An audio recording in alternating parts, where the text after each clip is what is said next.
So ఈ వీడియోలో మెయిన్గా మనం మాట్లాడుకునేది ఒక 3 పాయింట్లు ఉంటాయి, 3-4 పాయింట్లు ఉంటాయి. సో మెయిన్గా పాయింట్ల గురించి మనం మాట్లాడుకుందాం. ఇక ఫస్ట్ పాయింట్ ఏంటిదంటే ఒక సర్ప్రైజ్ అయితే ఒకటి ఉంటుంది. వీడియోలో లాస్ట్లో చూడండి, మీకు ఖచ్చితంగా మీరు నిజంగా షాక్ అయిపోతారు ఆ న్యూస్ చెప్పినాక. అలానే ఇక ఆల్రెడీ నామినేషన్స్ అయిపోయినాయి కాబట్టి నామినేషన్స్లో ఉన్న కంటెస్టెంట్ గురించి కూడా ఆల్రెడీ మనం వీడియో ఇచ్చినాం, బట్ కొంచెం మాట్లాడేది ఉండే ఎస్పెషల్లీ ఈ ఎపిసోడ్ గురించి. అలానే హరీష్ గారికి మరి అది రెస్పెక్ట్ అనేది ఏ విధంగా తనకు కావాలనుకుంటున్నా నాకైతే అర్థం కావట్లేదు. ప్రతిసారి తనకు నోటికొచ్చిన మాటలు అయితే వదిలిపెడుతుండు. దీని తర్వాతకి ఎవరన్నా కూడా మినిమం రెస్పెక్ట్ ఇచ్చి మాట్లాడినా కూడా తన వర్షన్లో ఒక మాట ఉంటుంది అన్నమాట. ఏంటిదంటే ఇప్పుడు తనకు నచ్చినట్టు మాట్లాడాలి మెయిన్గా. ఇప్పుడు తనతో ఆర్గ్యుమెంట్ ఎవరు చేసినా ఆ టైంలో తనకు రెస్పెక్ట్ ఇవ్వనట్టే, ఎంత మర్యాద ఇచ్చి మాట్లాడినా కూడా రెస్పెక్ట్ ఇవ్వనట్టే అయిపోతుంది. మరి ఏ సిచ్యువేషన్లో తను ఆ విధంగా ఫీల్ అవుతుందని మనం మెయిన్గా మాట్లాడుకుందాం. సో చూడండి, వీడియో అయితే చాలా ఇంట్రెస్టింగ్ ఉంటుంది. హై ఫ్రెండ్స్, నా పేరు Srikanth, welcome to my channel Srikanth mix.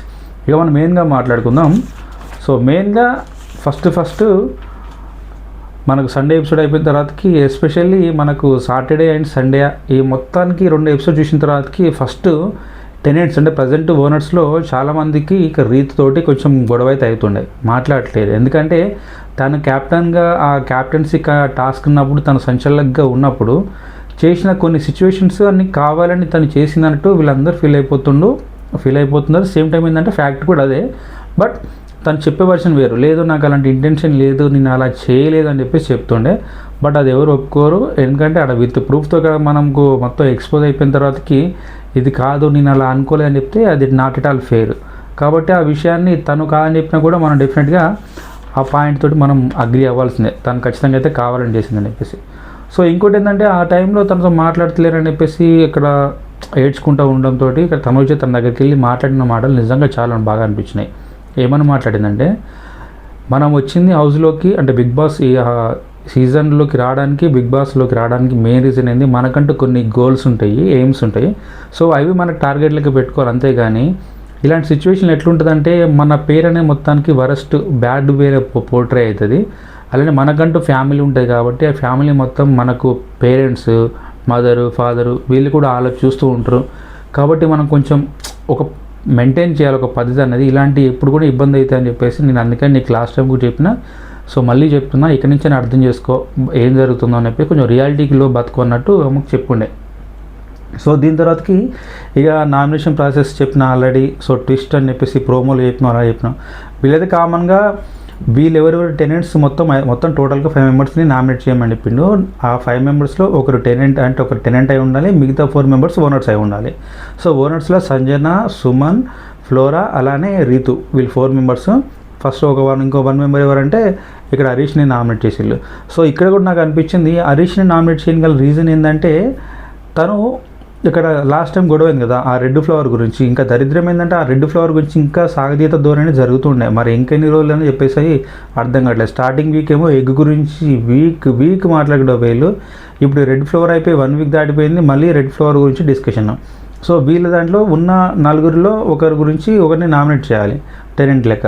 కాబట్టి వీళ్ళు పాయింట్ మాట్లాడుకుంటే ముందు హరీష్ వచ్చేసి ప్రియని నామినేట్ చేసిండు. ఎందుకంటే ఫుడ్ మానిటర్గా అలాంటి మాటలు మాట్లాడొద్దు. సో అన్నము ఎక్కువ తింటుందిరా అని చెప్పేసి, ఫుడ్ కొంచెం కంట్రోల్గా తినని అని చెప్పేసి మాటలు ఎప్పుడు కూడా కరెక్ట్ కాదని చెప్పేసి చాలానే మాట్లాడిండు. అదొక పాయింట్. అలానే ఒక స్టాండ్ తీసుకోవట్లేదు. ఒక డెసిషన్కి ముందు ఓకే చెప్పిన తర్వాతకి ఆల్రెడీ దాని గురించి స్టాండ్ తీసుకొని మళ్ళీ మాట్లాడినాక విత్ ప్రూఫ్తో చూపించిన తర్వాతకి మళ్ళీ ఇది కాదు సార్ అని చెప్పేసి వేరే విధంగా మాట్లాడడం అని కరెక్ట్ కాదు. అప్పటికే మనం కష్టపడి గెలిచినా కూడా మన ఆట మీద డౌట్ అనేది క్రియేట్ చేయబడింది నీ వల్ల. సో నువ్వు మాట్లాడిన ఆ మాటల వలన మన గెలుపు కూడా కాకుండా అయిపోయింది అని చెప్పేసి ఆ వర్షన్లో మాట్లాడాను. సో తను వేసింది టిట్ ఫర్ టాట్ లెక్క. సో ఓకే అండి, నాకైతే నామినేట్ కాబట్టి నేను మిమ్మల్ని నామినేట్ అవుతాను చెప్పేసి, మీరు అన్నం తినట్లేరు, అలానే అమ్మాయిలకు మీరు ఇంత ఏంటిది డిగ్రేడ్ అని చెప్పేసి మాట్లాడారు, బట్ మీరు అట్లా రెడ్ ఫ్లవర్ అని మాట్లాడడం అది సో ఇట్లా మాట్లాడుకుంటూ పోతాను అనమాట. ఇక మనోడు కూడా ఇంకా రెడ్ ఫ్లవర్ వదిలిపెట్టరారా బాబు మీరేందని మాట్లాడాడు. నన్ను ఇట్లా అంటే మీకు తెలుస్తా అని చెప్పేసి అని ఉండే. సో స్టార్టింగ్లో వచ్చేసినాక అప్పటి వరకు ఇటు డిమోన్ పవన్ ఎత్తరమి కళ్యాణ్ పడాల. సో వీళ్ళకు ఆప్షన్ అక్కడ అసలుకి హరీష్ కాదు. ఎందుకంటే ఈ అన్నం తినకపోవడం అనే పాయింట్. అలానే ఇంకోటి ఏంటంటే ప్రియ పెట్టిన పాయింట్, ఇంకో పాయింట్ ఏంటంటే సో మాతో కామన్గా మీరు మింగిల్ అవ్వట్లేదు, అప్పట్లో యాక్టివ్గా ఉండట్లేరు అని చెప్పేసి ఈ రీజన్స్తో చెప్పిండే అనమాట. ఇది చెప్పినాక అరే అసలు పాయింటే కాదు, నువ్వు ఆ పాయింట్లు పట్టుకొని మళ్ళీ నన్ను నామినేట్ చేయడం ఏందమ్మా, నువ్వు ఎక్కడ దొరికిన తల్లి అన్నట్టు మనోడు ఒపీనియన్ ఉంది. మాటలు కూడా గట్టినే మాట్లాడుతున్నావు. ఆల్రెడీ ఎప్పుడో అయిపోయింది ఆ రెడ్ ఫ్లవర్ ఇష్యూ, ఎప్పుడు చెప్పేసినా మళ్ళీ ఇంకా మాట్లాడుతున్నావు. నన్ను కొట్టి తిట్టి అలాంటి సిచ్యువేషన్ నన్ను తీసుకొచ్చి నన్ను మాట్లాడమంటే నేను ఏ విధంగా మాట్లాడతాను చెప్పేసి ఇక్కడ హరీష్ ఒపీనియన్. నీతోనే నేను మాట్లాడినా నువ్వు స్టాండ్ తీసుకోకుండా నీకు అక్కడ ఏమనిపించిందో మళ్ళీ మాట మార్చేసి నేను ఏ ఉద్దేశంతో అన్నది నీకు తెలుసు, అయినప్పటికీ నువ్వే నాకు కరెక్ట్గా నాకు స్టాండ్ లేకపోతే నాకు ఎట్లా అనిపిస్తుంది, నేను ఎట్లా మాట్లాడతాను నీతో అని చెప్పేసి హరీష్ మాట్లాడే మాటలు. అక్కడేమో లేదు సార్ అట్లా కాదని చెప్పేసి వీళ్ళు. అప్పటివరకు బాగానే ఉంది. హరీష్ ఇక్కడ ప్రియని నామినేట్ చేసింది, ప్రియ హరీష్ నామినేట్ చేసింది. శ్రీజ నామినేట్ చేయమని చెప్తే ఎవరు కరెక్ట్ పాయింట్ మాట్లాడతారో ఆ పాయింట్ బేస్ చేసుకొని నేను నామినేట్ చేస్తా. సో మిగతా మీ అందరిలో నాకు అందరి మీద ఎలాంటి పాయింట్స్ ఏం లేవు, మీరు పాయింట్లు చెప్పండి, ఆ పాయింట్ల మీద ఎవరి మీద ఎక్కువ బలంగా నాకు అనిపిస్తూ ఆ పాయింట్ ఆ పర్సన్ పేరు నేను కూడా నామినేట్ చేస్తాను ఆమె చెప్పింది. సో కళ్యాణ్ వచ్చేసి అంటే కళ్యాణ్ పడాలి స్టార్టింగ్లో ఆలోచించండి, కొద్దిసేపు టైం కావాలన్నాడు. తర్వాతకి తనకు ఈ డిస్కషన్ జరుగుతుంటే ప్రతిసారి మళ్ళీ ఒకసారి చెప్పండి అని చెప్పేసి ఇక్కడ శ్రీజ తొందరపాటు పెట్టడము, ఇది నాకైతే అనిపించింది కామన్గా. వీళ్ళకు దోస్తాన్ అనేది ఇక్కడ వర్కౌట్ అవుతుందని నేను అనుకుంటున్నా. మెయిన్గా ఈ హరీష్ నామినేషన్లో రావడానికి కంపేర్ విత్ ప్రియతో రీజన్స్ కంపేర్ చేసుకుంటే హరీష్ పాయింట్లే కాదు. ఎందుకంటే ఈ టాపిక్ కూడా మనం మాట్లాడుకుందాం. ఇక్కడ ఒక టైం మన వీడియోలోనే ఒక టాపిక్ వస్తుంది, ఆ టాపిక్లో మాట్లాడుకుందాం. అయితే ఇక్కడ డీమోన్ పవన్ వచ్చేసి అప్పటి వరకు ప్రియని నామినేట్ చేస్తా అని చెప్పినోడు మళ్ళీ అక్కడికి వచ్చేసినాక ఇక ఎత్తుకుతుండనమాట రీజన్స్. హరీష్ని ఏ విధంగా నామినేట్ చేయాలని చెప్పేసి, నువ్వు ఇమాన్యుయల్ తోటి రెడ్ ఫ్లవర్ అని చెప్పేసి అన్నావు, తన ప్రొఫెషన్ని నువ్వు కించపరిచినావు అని చెప్పేసి, ఇట్లా మాట్లాడడం కరెక్ట్ కాదు కదా, మళ్ళీ నువ్వు ఎప్పుడు కూడా ఒంటరిగా ఆడతా, ఒంటరిగా గెలుస్తా, ఒంటరిగా నేనేంటో చూపిస్తా అని చెప్పేసి మాట్లాడిన నువ్వే ఆ రోజు ఆ పైన నీ మీద అలాంటి ఆరోపణలు వేసినప్పుడు నువ్వు ఎందుకు స్టాండ్ తీసుకోలేదు, మళ్ళీ మా సపోర్ట్ ఎందుకు తీసుకుంటున్నావు, అది మాకు నచ్చలే అని చెప్పేసి మాట్లాడము. అలానే ఇక్కడ కళ్యాణ్ కూడా అంటాడు, సో లాస్ట్ వీక్ మిమ్మల్ని నామినేట్ చేసినప్పుడు మీరు నాతోటి ఫైట్ చేసిళ్ళు తప్పించి నేను అడిగిన పాయింట్లకైతే నేను ఏదైతే నామినేషన్ చేసినో ఆ నామినేషన్స్కి మీరైతే రీజన్స్ ఏం చెప్పట్లేరన్నా అని చెప్పేసి తను చెప్పిండు. సో చెప్పిన కదా 4 మెంబర్స్ వీళ్ళు 5 మెంబర్స్ అయిపోయారు. దీని తర్వాతకి ఓనర్స్కి ఇంకో అవకాశం ఇచ్చింది బిగ్ బాస్. ఇంకో అంటే సెకండ్ ప్రాసెస్ చెప్పిన కదా నామినేషన్ 2 ప్రాసెస్, అందులో నా టెనెంట్స్ అయిపోయింది. తర్వాతకి ఈ 5 మెంబర్స్లో ఇద్దరిని కొత్తగా నామినేట్ చేసే అవకాశం ఉంటుంది. సో ఎందుకంటే ఇద్దరిని కొత్త వాళ్ళను ఇద్దరు నామినేట్ చేయొచ్చు, అలానే ఇద్దరిని స్వాప్ చేయవచ్చు. ఇక్కడ వీళ్ళ పాయింట్. అలానే ఫైనల్లో మొత్తం టోటల్ నామినేషన్ అయిపోయేలోపు 3 టెనెంట్స్ ఉండాలి. సో వీళ్ళ వర్షన్ ప్రకారం వీళ్ళు యునానిమస్గా ఫిక్స్ అయిపోయింది ఎవరు అంటే ఒక 3 నామినేట్ చేసిళ్ళు. అంటే స్వాప్ చేయడానికి అయితే ఎవరంటే సంజనాను అలానే సుమన్ శెట్టి గారిని వీళ్ళు స్వాప్ చేసిళ్ళు. ఎందుకంటే సంజన గారితో ఇష్యూ ఉన్నది మాకైతే కాదు, ఎందుకంటే ఓనర్స్కి కాదు, టెనెంట్స్కి ప్రాబ్లం ఉంది. సో ఆ ప్రాబ్లం అనేది పెద్దగా నేను పట్టించుకోము, మాకు ఎలాంటి ఇబ్బంది లేదు కాబట్టి సంజన గారిని తీస్తున్నాం, మాకైతే మంచిగా ఉంటుంది మాతోటి, కాబట్టి మాకైతే ఇబ్బంది లేదు కాబట్టి మీరు చెప్పిన రీజన్ తోటి మేమైతే అమ్మ నామినేట్ చేయమని చెప్పేసి అన్నారు. అలానే సుమన్ శెట్టి గారికి వచ్చేసరికి లాస్ట్ వీక్ అంటే మనకు సాటర్డే సండే నాకు సరే తన ఆటను ఇక్కడ పొగిడిండు, తన ఆట ఫస్ట్ నుంచి కంపేర్ చేస్తే ఇప్పుడు ఇంప్రెస్ అయ్యిండు, చాలా డెవలప్ అయ్యిండు. సో అలాంటి పర్సన్కి మీరు ఇలాంటి ట్యాక్స్ పెట్టేసి అనడం అంటే మేము కూడా దాన్ని యాక్సెప్ట్ చేయం, మాకు అలాంటి అయితే ఏమైతే అనిపిస్తుంది అని చెప్పేసి. ఇంకొకటి ఏంటంటే కామన్గా నామినేషన్స్ ఎట్లుంటాయి, నీ ఆలోచనలో నీ వర్షన్లో నీకు పలానా పర్సన్ని నువ్వు నామినేట్ చేస్తావంటే అది వేరేటోడికి పాయింట్ అవ్వచ్చు అవ్వకపోవచ్చు, బట్ నీ పాయింట్ బట్టి నువ్వు నామినేషన్ అని చేస్తావు తప్పించి ఈ పాయింట్ నీకు నచ్చుద్దా, నీ పాయింట్తో కంపారిజన్ ఆ పాయింట్ పెద్ద కాదని కాదు, నీకు ఏదనిపించిందో గదే నువ్వు ముందు పెడుతూ ఆ పాయింట్ తోటి వాళ్ళు నామినేట్ ఇస్తావు. ఇది పాయింట్ గుర్తుంచుకోండి, ఎందుకంటే నేను లాస్ట్లో మాట్లాడతా. కాబట్టి ఇక్కడ వీళ్ళ పాయింట్లతో వీళ్ళు నామినేట్ ఇస్తారు, వీళ్ళ వర్షన్లో వీళ్ళకి ఏమనిపించింది, వీళ్ళకి ఇబ్బంది ఉందా, వీళ్ళకి కరెక్ట్ అనిపించలేదా, వీళ్ళు ఆ పాయింట్స్ని అక్కడ పెట్టేసి ఆ పాయింట్స్కి కరెక్ట్ వీళ్ళ పర్సన్ని వీళ్ళు నామినేట్ చేస్తారు. సో వాళ్ళు ఇచ్చిన 4 మెంబర్స్లో ఓనర్స్ నుంచి అలానే 2 మెంబర్స్ని స్వాప్ చేసే రైట్ వీళ్ళకు ఉంది, బిగ్ బాస్ ఇచ్చిండు. కాబట్టి ఇక్కడ సంజనాను అలానే సుమన్ శెట్టిని వీళ్ళు స్వాప్ చేసిళ్ళు, ఎందుకంటే వాళ్ళకి అనిపించిన పాయింట్లు వీళ్ళకి అనిపించకపోవచ్చు కదా. సో ఆ పాయింట్లు బేస్ మీద ఇక్కడ సంజనాని తీసేసిళ్ళు, సుమన్ తీసేసిళ్ళు. రీజన్ కూడా మీకు చెప్పిన.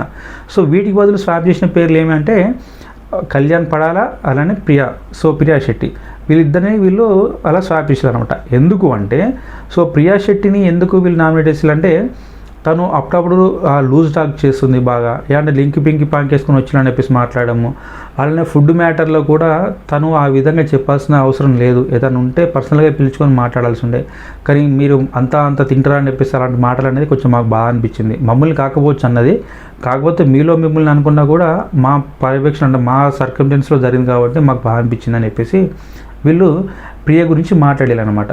సో అలానే ఇంకో పాయింట్ ఏంటంటే ఇక్కడ కళ్యాణ్ని కూడా వీళ్ళు నామినేట్ చేసిళ్ళు. సో స్వాప్లో కాబట్టి స్వాప్లో నా కళ్యాణ్ ఎందుకు నామినేట్ చేసిళ్ళు అంటే, సో కళ్యాణ్ ఎవరితో అంతగా మింగిల్ అవ్వట్లేడు. సో అలానే తన గేమ్ స్ట్రాటజీ అనేది కూడా ఎవరికి అర్థం కావట్లేదు అని చెప్పేసి అన్నారు. కాకపోతే ఇక్కడ నాకు అనిపించుండే, ఇప్పుడు నేను ఎవరితో మింగిల్ అవ్వట్లేనని చెప్పేసి అనడంలో తప్పలేదు, అది పాయింట్ కరెక్ట్. ఎందుకంటే తన అందరితో ఇంటరాక్షన్ ఉంటే కొంచెం బాగుంటుందని అనుకోవడం తప్పలేదు. సో ఆ రీజన్ తోటి మనల్ని నామినేట్ చేస్తారా, అది పవర్ఫుల్ రీజనా లేకుంటే ద జూజూబియా అనేది పక్కన పెట్టేస్తే, సో అది పాయింట్, మీ వర్షన్లో పాయింటే. కాకపోతే తన స్ట్రాటజీ అనేది మీకు అర్థం కాకపోతే ఆ పర్సన్ని నామినేట్ చేయడం అనేది పాయింట్ కాదు. ఎందుకంటే నా స్ట్రాటజీ అనేది నీకు తెలిస్తే అప్పుడు నా మీద ఈజీగా నువ్వు గెలిచే ప్రయత్నం చేస్తే తప్పించి, నా వీక్నెస్ నీకు తెలిసి నా స్ట్రెంత్ నీకు తెలిస్తే నాకంటూ బెనిఫిట్ ఏముండదు కదా. ఒక చిన్న ఎగ్జాంపుల్ కూడా చెప్తా. సో 2 days బ్యాక్ ఎపిసోడ్ అనుకుంటా. సో ఇక్కడ భరణి గారు సుమన్ శెట్టితో వచ్చి మాట్లాడతాడు. ఆ ఫ్రైడే ఎపిసోడ్ మనకు చూపించినప్పుడు ఉంటుంది సాటర్డే నాడు. నా స్ట్రాటజీ అనేది ఎవరికి తెలియదు సార్, ఎవరికి తెలియదు సుమన్ గారు, ఒకరికి తెలిస్తే మళ్ళీ నేను ఇక్కడ వీక్ అయిపోతా అని చెప్పేసి అంటాడు. అంతే కదా, ఎవరికైనా కూడా తన స్ట్రాటజీ ఎవరు కూడా చెప్పుకోరు బయటికి. సో అది కళ్యాణ్ స్ట్రాటజీ ఏంటిది అనేది తనకే తెలిసి ఉంటుంది అంతేగాని, సో తన స్ట్రాటజీ అర్థం కావట్లేదు, తన గేమ్ స్ట్రాటజీ అర్థం కావట్లేదు అని చెప్తే కరెక్ట్ కాదు. ఇంకోటి ఏంటంటే డిఫెండ్ ఎప్పుడు మీరు చేయట్లేరు, ఏం మాట్లాడతలేరు, మీరు ఎలాంటి గేమ్లో పార్టిసిపేషన్ రావాలంటే స్టార్టింగ్ నుంచి కళ్యాణ్కి ఎలాంటి గేమ్లో పార్టిసిపేట్ చేసేంత సిచ్యువేషన్ రాలేదు. కాకపోతే తను అందరితో మింగిల్ అవుతుందంటే కాకపోవచ్చు, ఆ పాయింట్ మీద ఓకే అనుకోవచ్చు. బట్ యాక్టివ్గా ఉండట్లేడు, కొందరితో మాట్లాడుతుంటే, సో తనకు మిగిలిన వాళ్ళతో మాట్లాడుతూ మిగతాతో మాట్లాడలేరు. అలానే మిగతా అందరూ కూడా గట్టిగా ఉంటారు కాబట్టి ఈ 2 పాయింట్లు నాకు ఎందుకో అంత రీజనబుల్ అనిపించలేదు. సో కళ్యాణ్కి ఎందుకంటే వీళ్ళకి పవర్ ఉంది కాబట్టి స్వాప్ చేయడము, డిఫరెంట్గా స్వాప్ చేయడాన్ని మనం యాక్సెప్ట్ చేయాల్సిందే, అందుకే చెప్తున్నా. సో ఇక్కడ కళ్యాణ్ని నామినేషన్ పాయింట్ అయితేనేమి, ఇక్కడ ప్రియని నామినేషన్ పాయింట్లు అయితే వ్యాలిడ్. ఇక్కడ సో విజయశీలు తర్వాతకి మళ్ళీ శ్రీజ గారిని కూడా వీళ్ళు నామినేట్ చేసిళ్ళు. సో ఎందుకంటే శ్రీజని నామినేట్ చేయడానికి రీజన్ ఏంటంటే, సో తను అనవసరంగా కొంచెం ఎట్లా మాట్లాడుతా అంటే, ఒక టాపిక్ ఉంటుంది, అది వేరే 2 పర్సన్స్ మధ్యలో టాపిక్ నడుస్తూ ఉంటుంది, అక్కడ ఈమె ప్రజెన్స్ అవసరం లేదు. అలాని చెప్పేసి ఈమె ఇంటర్ఫియర్ అవ్వాల్సిన అంటే మధ్యలో జోరి ఆ టాపిక్లో డిస్కషన్ పెట్టాల్సిన అవసరం కూడా లేదు. కానీ ఆ టైంలో కావాలని వాంటెడ్గా దూరి మరీ గొడవ చేసే ప్రయత్నం అయితేనేమి, తన ఒపీనియన్ ఎవరు అడగకుండా కూడా వచ్చేసి ఏమో చెప్తాను ట్రై చేసే అలాంటి పందులు అనేది చాలామందికి చిరాకులు వేస్తుందని చెప్పేసి వీళ్ళు రీజన్ చెప్పాను అనమాట. ఇక్కడ సంజన గారు కూడా చెప్పిళ్ళు. అలానే నేను స్టార్టింగ్ నుంచి కూడా అందరినీ ఈక్వల్గా చేసుకుంటూ పోతున్నా, అందులో నేను కూడా చేసుకుంటూ పోతుండే, బట్ నువ్వు నన్ను ట్రీట్ చేసే విధానం అని నాకు నచ్చట్లేదు కాబట్టి నేను నామినేట్ చేస్తున్నాను చెప్పేసి ఇక్కడ సంజన గారు చెప్తుంటే, సంజన గురించి ఈమె మాట్లాడుతూ ఉంటుంది. ఇక్కడ నామినేట్ చేసేది ఎవరు? సంజన. ఎవరిని నామినేట్ చేస్తున్నారు? శ్రీజని. సో తను రీజన్స్ చెప్పాలి, అంతేగాని ఇప్పుడు నువ్వు శ్రీజకి నామినేషన్ చేసే సిచ్యువేషన్ వచ్చినప్పుడు అప్పుడు సంజనాన్ని నామినేట్ చేయాలంటే ఏ రీజన్స్ అయితే ఇప్పుడు నువ్వు పాయింట్లు పెడుతున్నావో ఆ పాయింట్ల మీద నామినేట్ చేస్తే ఓకే. ఇక్కడ నువ్వు నామినేట్ చేయబడుతున్నావు, తను నామినేట్ చేసిండు కాబట్టి నువ్వు ఆ పాయింట్లను నువ్వు డిఫెండ్ చేసుకోవాలి, అంతేగాని నువ్వు నీ పాయింట్ గిది నువ్వు క్యారెక్టర్ ఏదని చెప్పడానికి అవసరం లేదు. అక్కడ అసలు పాయింటే కదా అది. ఈమె ఎలాంటి మాట్లాడుతుంది. ఇంకోటి ఏంటంటే, తను నామినేట్ చేసేటప్పుడు దానికి గల రీజన్ చెప్తుంది, ఎందుకు నేను శ్రీజన్ నామినేట్ చేస్తున్నా, సో పలానా పాయింట్. సో ఈ పాయింట్లు మాట్లాడేటప్పుడు అట్లీస్ట్ తను మొత్తం కంప్లీట్ అయిపోయాక మాట్లాడితే బాగుండే. ఆమె ఒక పాయింట్ చెప్పడం ఆలోచిస్తే దానికి డిఫెండ్ చేసుకునే ప్రయత్నం చేస్తుంది. సో ఇది చేస్తుంటే తనకు చిరాకు దొబ్బి ఇది ఇలాంటి బిహేవియర్ అనేది నాకు నచ్చట్లేదు. అనవసరంగా ఇలాంటి సిచ్యువేషన్లు నా దగ్గర అని కాదు, చాలా మ్యాటర్లో నువ్వు ఇన్వాల్వ్ అవుతున్నావు. ఆమె సినారియో చెప్పమంటుంది. సినారియో అంటే చెప్తుంది, ఏదో ఒక సిచ్యువేషన్ చెప్పుకుంటూ పోతుండే, అక్కడ అట్లా అంటే అట్లా ఎట్లుంటుంది, నీకు అనిపించిందా మీకు అనిపించిందా అని మాట్లాడుతుండే. సో ఇది మొత్తం వద్దు, ఇప్పుడు ఇదే పాయింట్ ఇదే. ఎందుకంటే నేను వాళ్ళలో ఒక సిచ్యువేషన్ గురించి చెప్తుంటే నీతోటి నువ్వు అది వినకుండా సంబంధం లేనట్టు మళ్ళీ వచ్చేసి నువ్వు డిస్కషన్లో మళ్ళీ పార్టిసిపేట్ చేస్తున్నావు. నేను నీ గురించి చెప్పినప్పుడు విన్నాక మాట్లాడు, అంతేగాని నేను మాట్లాడుతుంటే నన్ను డిస్టర్బ్ చేయడం అనేది. సో ఇలాంటి పనులు చాలా చేస్తున్నావు. సో అందుకే నాకు నచ్చట్లేదు, నీ వల్ల హౌస్ హార్మోని అనేది మొత్తం దెబ్బతింటుందని చెప్పేసి తను చెప్పింది అనమాట. ఇంకోటి ఏంటంటే అందరి పాయింట్లు మాట్లాడాలి మెయిన్గా ఇక్కడ, ఎందుకంటే ఇద్దరిని కొత్తగా నామినేట్ చేయాలి, అలానే ఇద్దరిని స్వాప్ చేయాలి. సో 3 టెనెంట్స్ ఉండొద్దు. సో ఇద్దరినేమో స్వాప్ చేసిళ్ళు, అంటే ఇక్కడ ప్రియాను అలానే కళ్యాణ్ని స్వాప్ చేసిళ్ళు. సో ఇద్దరిని నామినేట్ చేయాలి. సో అందులో భాగంగా ఇక్కడ రాము రాథోడ్ని నామినేట్ చేసిళ్ళు. సో రాము రాథోడ్ ఎందుకు నామినేట్ చేసిళ్ళు అంటే, ఆ టైంలో తను అట్లా ఆడిన విధానం నచ్చలేదు. ఎందుకంటే అక్కడ రీతు చౌదరి వచ్చేసి తన దగ్గర తన బాస్కెట్లో ఉన్న డాల్స్ అన్నిటిని తీసుకుపోతుంటే అట్లీస్ట్ నువ్వు సెల్ఫ్ డిఫెన్స్ మమ్మల్ని డిపెండ్ చేయాల్సిన అవసరం ఉన్నప్పటికీ కూడా నువ్వు చేయకుండా ఉండడము. సో అట్లనే కన్ఫ్యూజన్ స్టేట్లో ఉండి నా మైండ్ మొత్తం బ్లాంక్ అయిందని మాట్లాడే విధానం అనేది మాకు నచ్చలేదు. సో నువ్వు ఫైటర్, ఒక గేమర్, నువ్వు అలాంటి వాడివి, నీ దగ్గర నుంచి అలాంటి గేమ్ అనేది మేము చూసి మేము నిజంగా షాక్ అయిపోండి. బట్ ఆ రీజన్ తోటి నేను నామినేట్ చేస్తున్నామని చెప్పేసి తనని నామినేట్ చేసిళ్ళు. ఇంకొక నామినేషన్ ఉంటుంది కదా, సో ఇంకో నామినేషన్ ఏమవుతుందంటే శ్రీజిత్ అనమాట. సో ఇక్కడ ప్రతి పాయింట్ ఇక్కడ ఎందుకంటే వీళ్ళు కామన్గా వీళ్ళకి ఇచ్చిందే గ్రూప్ టాస్క్. అది మీరు అందరు కలిసి ఇద్దరిని స్వాప్ చేయండి, సో ఇద్దరిని నామినేట్ చేయమని చెప్పేసి అన్నప్పుడు ప్రతిదీ కూడా పాయింట్ మీదనే బేస్ అయి ఉంటుంది, అవునా కదా. సో ఇప్పుడు పలానా పర్సన్ని అనుకున్నప్పుడు ఒక పర్సన్ చెప్తారు, ఇంకో పర్సన్ ఇంకో వర్షన్ వీళ్ళన్నింటిలో ఎవరు ఎక్కువ ఉంటాయో ఆ పాయింట్ బేసిస్ మీద నామినేషన్ జరుగుద్ది. ఈ పాయింట్లలో కూడా వీళ్ళు ఇండివిజువల్గా చెప్పండి మీకు మీ వర్షన్ చెప్తే అది తప్పు. ఎందుకంటే ఒక గ్రూప్ డిస్కషన్ నడుస్తున్నప్పుడు గ్రూప్గానే మాట్లాడుకుంటారు.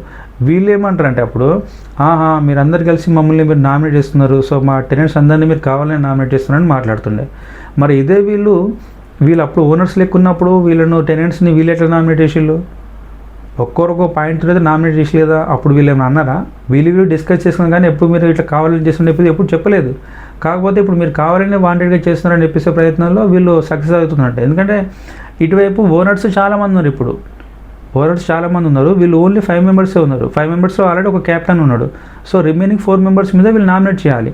అక్కడ ఆల్రెడీ బిగ్ బాస్ ఇచ్చిన రూల్ ఏంటిది, అట్లీస్ట్ 3 ఉండాలని చెప్పేసి. కాకపోతే మిగతా ఉన్న ఓనర్స్తో కంపేర్ ప్రతి ఒక్కరికి ఒక్కొక్కరితో ఒక ఇష్యూ ఉంటుంది కాబట్టి అందులో ఓటింగ్ చూసుకుంటూ పోతే మెజారిటీ 4 మెంబర్స్ మీరే అయ్యారు. దాన్ని పట్టించుకోవాల్సిన అవసరం ఉంటుంది మీకు. కాకపోతే దాన్ని పట్టుకోకుండా మీరు కావాలని చేసిళ్ళు, ఇది వాంటెడ్గా మమ్మల్ని మా బ్యాచ్ అందరినీ మీరు చేసిళ్ళు, మీకు చెప్పండి మేము ఎలా ఉండాలనో ఒక పేపర్ పైన రాసేయండి, మేము మీకు నచ్చినట్టు ఉంటాము, లేకుంటే మీరే విన్నర్ని సెలెక్ట్ చేయండి, మేము కప్పిస్తామని మాట్లాడే విధానం అనేది కరెక్ట్ కాదు. అందుకని అంటున్నా, ప్రియా కూడా ఇలాంటి మాటలు మాట్లాడే ఇప్పటికే చాలా బ్యాడ్ అయిపోయింది. ఇంకా స్టిల్ తన నోటి దూలు అనేది తగ్గించుకోవట్లేదు, లూజ్ టాక్ బాగా ఎక్కువ ఉండే. సో ప్రియా కూడా నామినేట్ చేయడానికి గల రీజన్ ఇదే, one of the main reason. ఏది మౌత్కి జిప్పు పెట్టుకుని అని చెప్పేసి మాట్లాడము, ఇట్లా ఫుడ్ తిన్న దగ్గర మరీ ఇదంతా కఠినంగా బిహేవ్ చేయడము. సో అలానే స్టార్టింగ్ నుంచి కూడా ఏదో ఒక విధంగా మాటలు లూజ్ టాక్ చేయడంతో వీళ్ళు మెయిన్గా కంప్లైంట్ చేసి దాని మీదనే నామినేట్ చేసిళ్ళు. మళ్ళీ ఇలాంటి మాటలు మాట్లాడితే డెఫినెట్గా ఎవరు కూడా యాక్సెప్ట్ చేయరు. కాబట్టి ఈ పాయింట్లు. సో చెప్పిన కదా, ఇక్కడ కళ్యాణ్కి కొంచెం అలానే అయిపోయింది. ఇంకొక పాయింట్ ఏంటంటే, ఒక పాయింట్ చెప్పిన కదా మీకు స్టార్టింగ్లో, సో ఒక్కరికి ఒక ఒపీనియన్ ఉంటుంది. అబ్బా నాకు నచ్చిన పాయింట్ నీకు నచ్చాలని లేదు. సో నువ్వు ఒక పాయింట్ మీద ఒక పర్సన్ నామినేట్ చేసినప్పుడు నేను ఇంకో పాయింట్ మీద ఇంకో పర్సన్ నామినేట్ చేస్తాను. ఇప్పుడు ఇద్దరిలో ఎవరో ఒకరు సెలెక్ట్ చేయమన్నప్పుడు నీకు నామినేట్ చేసే రైట్ నీకెంత ఉంటుందో నాకు నామినేట్ చేసే రైట్ కూడా అంతే ఉంటుంది కదా. సో నీ పాయింట్ వ్యాలిడ్ అని చెప్పేసాను, నా పాయింట్ వ్యాలిడ్ కాబట్టి నేనే గ్రేట్ అని చెప్పాను. నీకు అనిపించింది నీకు తోపు అనిపిస్తుంది, నాకు అనిపించింది నాకు తోపు అనిపిస్తుంది. సో టెనెంట్స్ పోయి మొత్తం నామినేట్ చేసిళ్ళు 4 మెంబర్స్ ఓనర్స్ని. సో అది వాళ్ళ వర్షన్లో వాళ్ళకి నచ్చలేదు కాబట్టి వీళ్ళు నామినేట్ చేసిళ్ళు. సో ఇప్పుడు వీళ్ళ వర్షన్లో వీళ్ళు స్వాప్ చేయాలన్నప్పుడు వీళ్ళకి ఎవరైతే ఇబ్బంది ఉందో వాళ్ళని వీళ్ళు నామినేట్ చేస్తే తప్పించి ఓకే మీకు ఇబ్బంది కాబట్టి మీకోసం మేము నామినేట్ చేస్తాం అనేది అనుకోరు కదా. ఈ చిన్న లాజిక్ మర్చిపోయి కళ్యాణ్ పడాలు మాట్లాడతాడు. సో మేము చెప్పిన ఏదైతే నామినేషన్స్ మీరైతే చూసి కదా, సో ఆ పాయింట్స్ అలానే ఇప్పుడు మీరు మా ఇద్దరి మీద పెట్టిన పాయింట్స్ ఈ 2 కంపేర్ చేయండి. సో ఇందులో మీకు చెప్పిన పాయింట్లైనా అసలు అది వ్యాలిడా, అంత పెద్ద పాయింట్లు అని మాట్లాడతారు.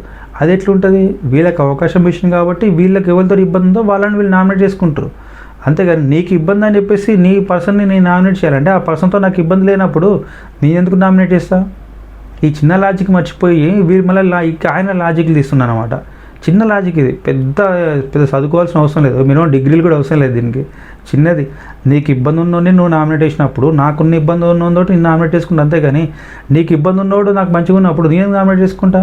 ఇది మినిమం లాజిక్ కదా. ఈ పాయింట్ మర్చిపోయి నువ్వు అట్లా ఇట్లా చేస్తారు గీకని అర్థమైపోతుంది మీ లాజిక్ ఏందో, మీరు కావాలని మమ్మల్ని నామినేట్ చేస్తున్నట్టు చెప్పేసి మాట్లాడే విధానం అనేది నాట్ ఎట్ ఆల్ ఫేర్. అది ఇంకోటి ఏంటంటే వీళ్ళు మొత్తం టోటల్గా 7 మెంబర్స్ నామినేట్ అయితే క్యాప్టెన్కి ఉన్నటువంటి సూపర్ పవర్ తోటి ఒక పర్సన్ అయితే సేవ్ చేసే అవకాశం వచ్చిందనమాట. సో తనకున్న పవర్స్ని తను ఉపయోగించేసుకొని శ్రీజన్ అయితే నామినేషన్ నుంచి తను సేవ్ చేసిండు, అంటే అలా నుంచి ఆ పేరు తీసేసిండు అనమాట. సో దీంతో ప్రజెంట్ 3rd వీక్ సంబంధించినటువంటి నామినేషన్లో 6 మెంబర్స్ ఉన్నారు. Kalyan, Priya, Flora, Ritu, Harish and Ramu. So ఇది ఈరోజు ఎపిసోడ్ గురించి సంబంధించింది మనం టాపిక్ మెయిన్గా. ఇక డిస్కషన్ రీజన్స్ అనేది అది ఎవ్రీ టైం తెలుస్తున్నాయి కాబట్టి ఇది షార్ట్కట్లో. అలానే ఈ ఎపిసోడ్ లాస్ట్లో వచ్చేసినాక ఇక్కడ శ్రీజ బాగా ఏడ్చింది. ఎందుకంటే వీళ్ళు కరెక్ట్ రీజన్స్ ఏమి మాకు ఆమెతో మాట్లాడితే ఏం లేదు, ఊకే బాయ్ బాయ్ అని తుతుతో అరుసులు తప్పించి ఓ పాయింట్ మాట్లాడదు ఏం మాట్లాడదు అని చెప్పేసి వీళ్ళకు మెయిన్గా ఒపీనియన్ అనమాట.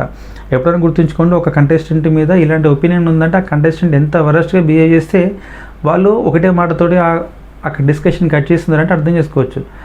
వేస్ట్ ఆ పర్సన్తో మాట్లాడడం కన్నా కామ్గా ఉండడం బెటర్ అనుకుంటే ఎవరి గురించి అయితే మాట అంటారో వాళ్ళంత వరస్ట్ ప్లేయర్ ఎవరు లేరన్నట్టు నా ఒపీనియన్. ఎందుకంటే అంత వాళ్ళు మొత్తానికి చిరాకు అనమాట. ఇక ఆ పర్సన్ చూస్తూనే చిరాకు అన్నట్టు ఇక్కడ మెయిన్గా ఉంటుంది. సో అదనమాట. ఇంకోటి ఏంటంటే హరీష్ గురించి ఒక పాయింట్ మాట్లాడాలి. సో ఏంటిదంటే వీళ్ళు నామినేషన్లో తన గురించి నామినేట్ చేసినప్పుడు ఇక్కడ శ్రీజ ఒక పాయింట్ మాట్లాడుతుంది. సో అతను అక్కడ ఆ సిచ్యువేషన్లో అతను ఆ విధంగా బిహేవ్ చేసిన అన్నట్టు హరీష్ గురించి మాట్లాడుతుండే. ఈ అతను అనే పదం అట తనగట డిస్రెస్పెక్ట్ చేసినట్టట.